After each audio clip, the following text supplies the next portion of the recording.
Hallo, auch 2026 war ich mit meiner Tochter und dem Camper in Nordnorwegen unterwegs. Dies vorweg, der neue Motor hat gehalten, 13.000 Kilometer hat er jetzt runter und er läuft immer noch. Ja, wo fangen wir denn an? Ach, springen wir einfach rein. An diesem Straumen waren wir schon letztes Jahr gewesen, bei tollem Wetter und vielen Fängen, und wir freuten uns schon wieder drauf, hier zu sein. Leider hatte sich einiges geändert. Nicht nur das Wetter, sondern auch der Meerforellenspot war schon lang kein Geheimtipp mehr. Ja. Hier ist ein kleiner Lachs, komm. Nach x Würfen endlich ein Salmonida an der Angel. Doch. Forelle. Bei genauerer Betrachtung entpuppte sich der Fisch allerdings als Lachs. Scheiße. Aber die meisten können das sowieso nicht unterscheiden. Gesetzliches Mindestmaß hatte er zwar, aber ich empfehle 50 cm. In Mittel- und Nordnorwegen haben wir viele kleine Inseln besucht. Das geht häufig nur mit Fähren, aber die fahren nicht permanent. Das Warten auf die Fähre verkürze ich mir gerne mit Angeln, denn Fähranleger sind echte Hotspots. Bevor du die Angel auch auspackst, solltest du dir überlegen, wie du den Fisch landen willst. Ich packe hier meinen 5,40 Meter Gaff aus. Hey. Kannst du Engelsk? Do you gonna to fish? Ja. Is it possible from over there, from the other side? Yeah, if you're standing over there, Ja. then it's Okay. completely fine. An vielen Fähranlegern stehen allerdings Angelverbotsschilder. Daher immer nachfragen, ob und wo man angeln darf.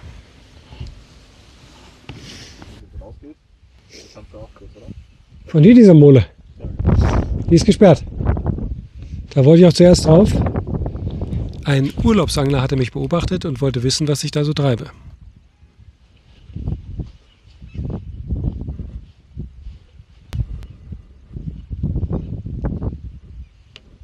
Oft halten sich die Räuber direkt unter dem Steg auf, daher mache ich die Rolle nochmal auf.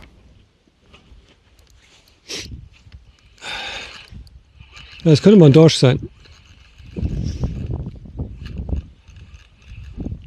Kannst du mal das Gaff wieder ausfahren? Weil zum Heben ist er doch zu groß. Einfach teleskopierbar. Halt den Haken vorne weg machen. Okay. Stramm? Ist stramm? Nee, lass mal. Das reicht. Nur die paar Meter.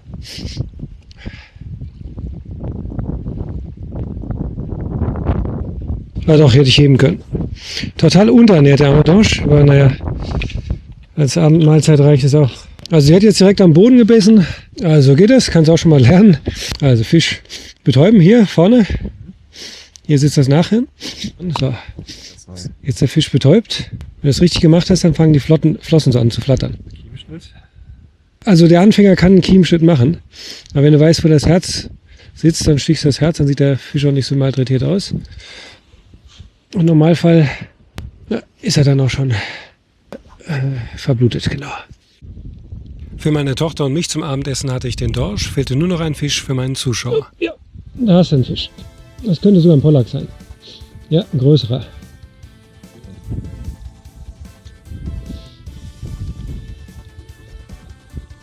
Da muss man wirklich schnell machen, weil der Pollack ist noch ein bisschen stärker und nicht, dass er ausschlitzt.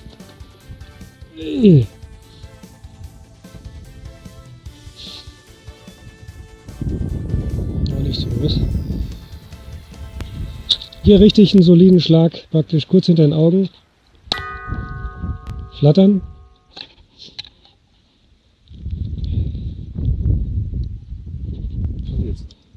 Und dann you're good to go. Kann ich das posten? Also gerne. Mit der Fähre fuhren wir auf eine Insel und waren dort gestrandet. Nach 21 Uhr ging keine weitere Fähre, also versuchten wir es auf Heilbutt. Ah doch, dann ist was Besseres, hä? Pollack soll es sein. Jetzt wollen wir auch zurück irgendwie, oder? Vorsicht, du musst der Schnur in den Stein nachgeben. Ja, die Köder brauchen wir auf jeden Fall wieder, da müssen wir mitnehmen. Bist du da runtergeklettert? Ja, mein Fuß total eigentlich. Ich will meinen Fuß überhaupt nicht raus. Geflochtene Schnur hält überhaupt nichts. In den Steinen, dann ist sie kaputt. Guten Morgen, wir befinden uns hier auf unserer Nordnorwegen-Tour. Und zwar sind wir schon ziemlich hoch unterhalb von Mo-i-Rana. Bisher haben wir ziemlich viel Strecke gemacht, die wir schon kannten. Und jetzt wird es unbekannt. Und gestern Abend wurde es schon unbekannt. Denn wir fahren außen an der Küste nach Norden. Das bedeutet über einige Fähren. Aber anders wie zum Beispiel die Fähren über den Hardangerfjord oder Sönjefjord sind hier die Fähren eben nicht ganztägig, beziehungsweise nicht 24 Stunden.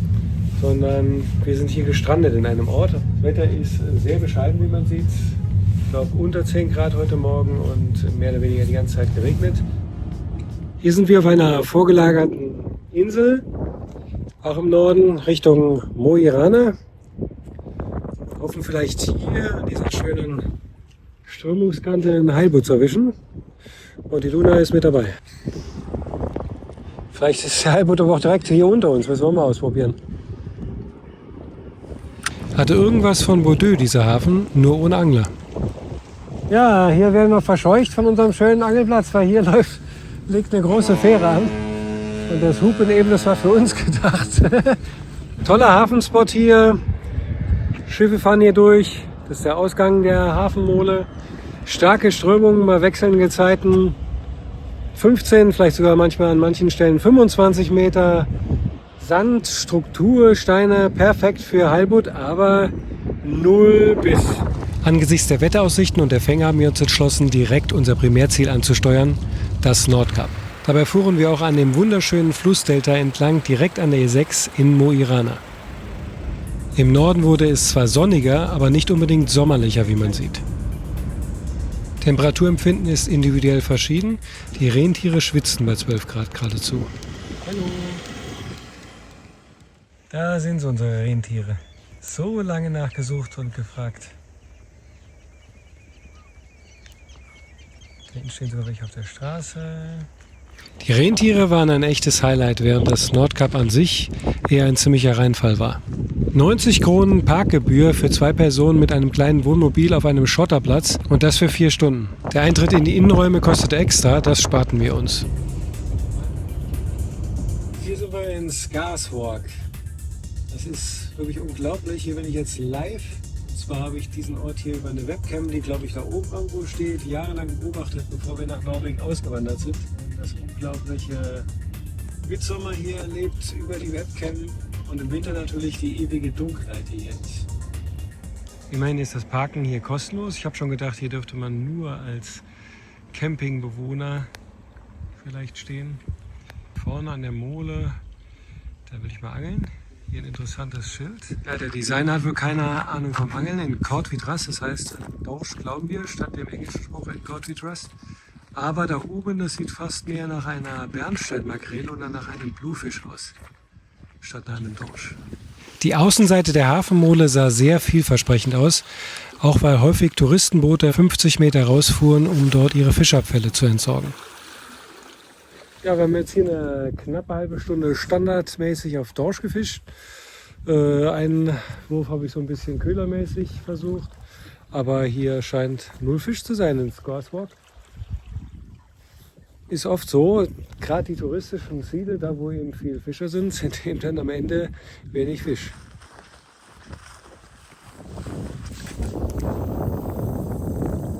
Auch hier weiter außen vom Hafen, wo wir uns extra hingemüht haben, nichts zu machen. Hier in Skarswalk ist kein Fisch. Man sieht hier so 1, 2 kleine Brutfischerchen und vielleicht hier und da mal ein Lippfisch. Aber sonst tote Hose. Die Berufsfischer waren gar nicht draußen. Sie haben sich wahrscheinlich genauso wie die Möwen schon lange auf Touristen umgestellt. Oder auf Königskrabben. In Nordnorwegen habe ich einige Gehäuse gefunden von dieser angeblichen Plage, die gleichzeitig eine teure Delikatesse ist. Erster Wurf auf den Lofoten, der kleinen Dorf. Auf dem Rückweg war unser Hauptziel der Norden der Lofoten.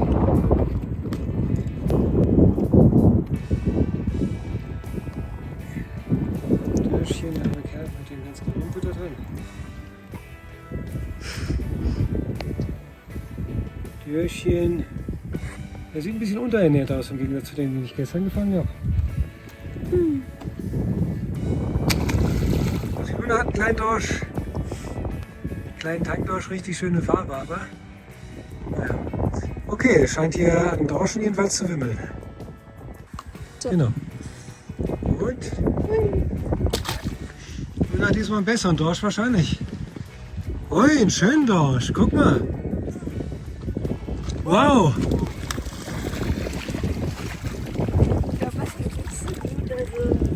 Ja, supidupi. Völlig unerwartet fingen wir an einem Rastplatz direkt an der Straße, wo viele Touristen halten, Unmengen von Dorschen. Wir waren aber auch scheinbar gerade zum rechten Zeitpunkt gekommen, denn es war Low Tide. Ist das jetzt der 4. oder 5. Dorsch in 10 Minuten oder was? Wenn überhaupt. Aber der ist fett. Ich glaube, den lasse ich schwimmen. Das ist ja Wahnsinn. Ganz zärtlich mit den Dorschen.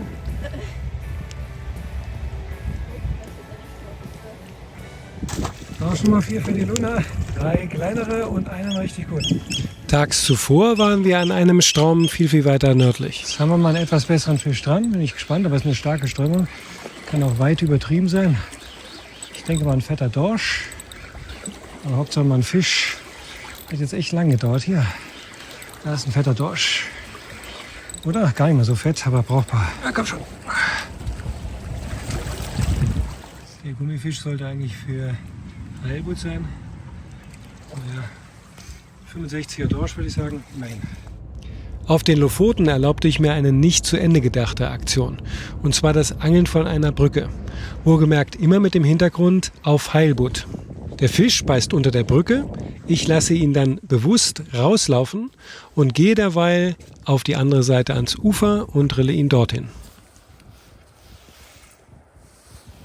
Ich lasse erstmal runter, um zu gucken. Ist zu gruselig, dann gehen wir vielleicht besser unter die Brücke da hinten hin.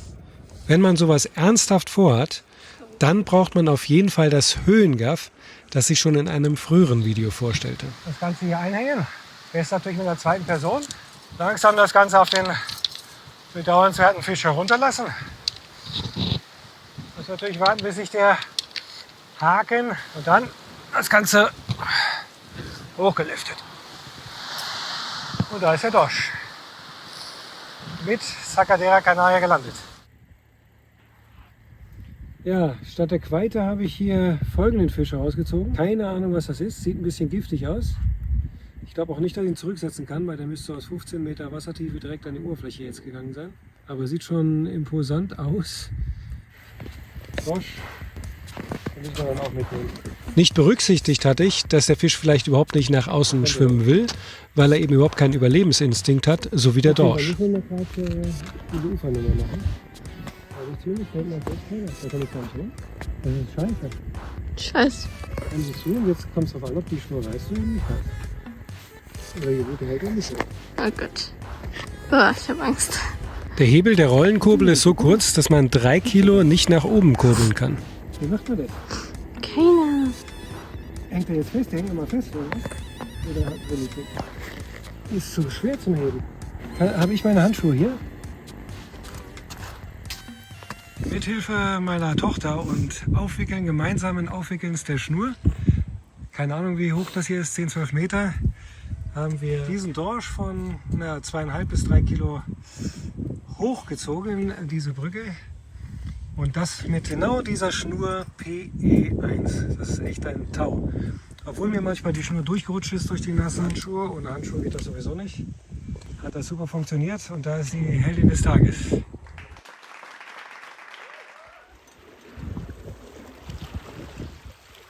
Erster Wurf von irgendwo und kommt nicht raus. Gar nicht mehr so groß.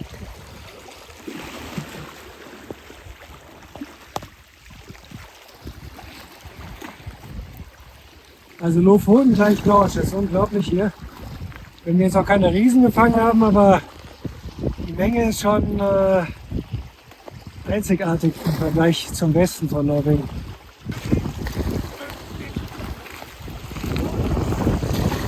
Der Wurf des Tages ist aber wieder ein Dorsch. Ein bisschen groß. Schade. Keine Quaite, glaube ich. Ja, die fahren sich immer in den Tang hier rein und wirken deswegen schwerer als sie eigentlich sind.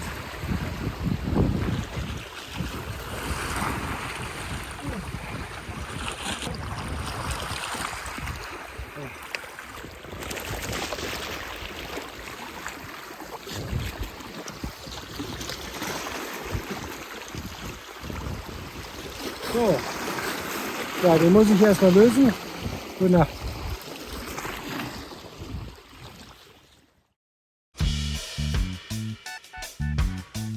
Die Lofoten wirken vielerorts wie ein mediterranes Urlaubsparadies. Allerdings bei 10 Grad Wassertemperatur finden das nur die Dorsche so richtig angenehm. An den richtigen Stellen natürlich auch nur.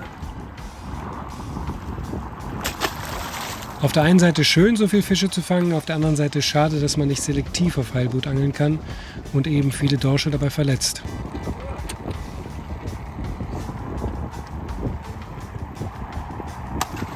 Auf einer kleinen Hafenmole fanden wir dieses mächtige Gebiss eines Steinbeißers. Den hätte ich auch ganz gern gefangen. Ja, war mir klar, dass das hier ein Dorschpoint wird. Ach, da ist er. Dörrchen, der ist auch untermaßig, besonders hier auf den Lofoten. Aber schöne Farbe irgendwie mit diesem Bläulicht da drin. Kenne ich auch noch nicht. Viel Spaß. Rentiere durften wir im Norden wirklich massenhaft bewundern. Sie kühlten oft ihre Beine im Fjord ab. 12 Grad Luft und volle Sonne brachte sie wohl schon zum Schwitzen. Uns lief das Wasser im Mund zusammen, denn Rentiere sind unglaublich lecker. Aus zeitlichen Gründen mussten wir leider die sonnigen Lofoten verlassen und fuhren wieder aufs verregnete Festland. Aber ich bin ja kein schön gefärbter Angelclown, weil hier findet ja auch die Wahrheit. So sieht es eben auch in Norwegen im Sommer 2026 aus. Schlechtes Wetter heute und davon gibt es auch reichlich in Norwegen.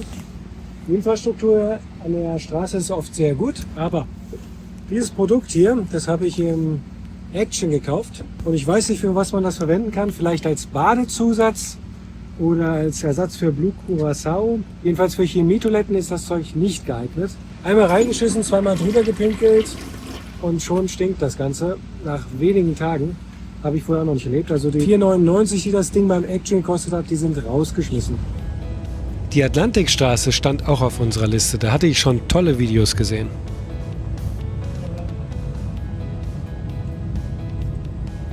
Aber wir kommen jetzt doch von der Südseite? Wir kommen von Berber. Von Ålesund. Sicher kennt auch ihr die romantisierenden YouTube-Clips von der Atlantikbrücke. Einsame Sonnenuntergänge und leere Stellen. Das könnt ihr vergessen. So sieht es hier wirklich aus.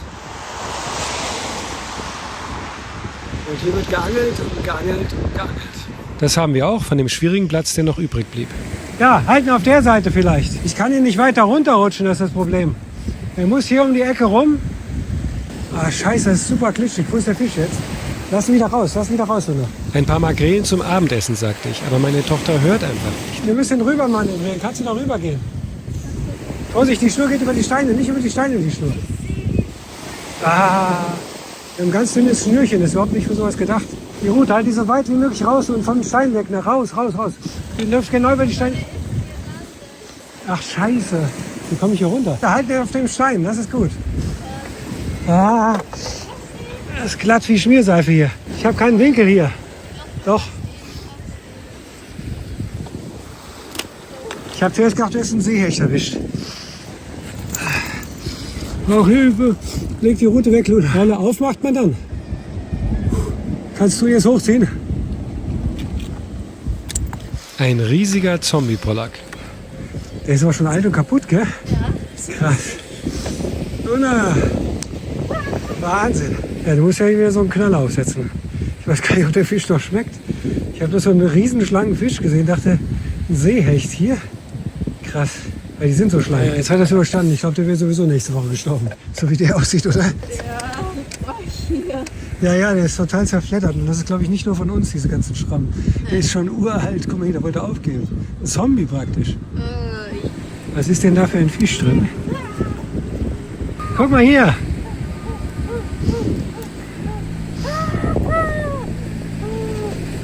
Das ist ein Hering oder ein Seelachs? Oder ein Artgenosse? Und voller Würmer dieser Fisch da. Wahrscheinlich der da auch. Womöglich der da auch. Guck mal hier. Kam fangende Makrele noch, ja? Du bist mir gefallen. Ein Punkt fehlte noch auf unserer Reiseliste. Letztes Jahr waren wir erfolglos und auch dieses Jahr sah es danach aus. Eine Touri-Safari wollten wir uns nicht geben, wir wollten sie selber finden. An den bekannten Aussichtspunkten war nichts zu sehen. Meine Tochter wollte schließlich auf einem Weg wandern, den die wenigsten für aussichtsreich hielten. Er hat uns wahrgenommen. Wahrscheinlich der Chef der Herde. Honor herself hat mit bloßem Auge sogar endlich die Moschusochsen entdeckt. Moschusochse kommt mit Kälbchen hinterher. Die Herde bleibt aber ruhig und der Boss, der chillt. Näher haben wir uns an diese Herde mit 2 Kälbchen nicht herangetraut. Moschusochsen besitzen keinen Fluchtinstinkt, aber einen Angriffsmodus.